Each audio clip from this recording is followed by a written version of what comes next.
am back at the airport again. This time I'm going to Mumbai. Another one-day stop there. Do a show. And then off to Abu Dhabi. And yeah, it's all interesting. Get to see the world. Making the world a better place, one joke at a time.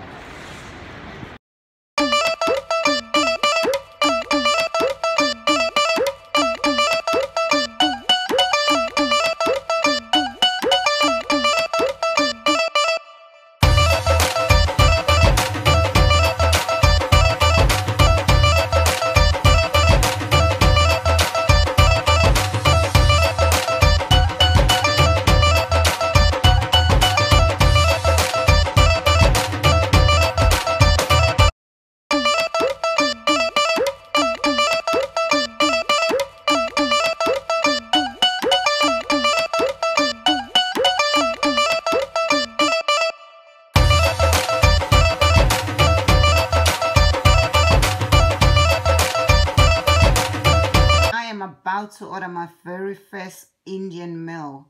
Very exciting for me. I went to Indian school, so I've always wanted to be in India. I'm about to have a proper Indian meal, a proper biryani, not a Durban biryani. I know I come from Durban, which is the capital city of India, but now I am in Mumbai. So bear with me while I have a proper Indian meal. I'm going to be having it with coconut juice. Yeah, I'm hoping it's going to be good. I really enjoyed the coconut juice in the other parts of Asia, but this one looks a bit too young.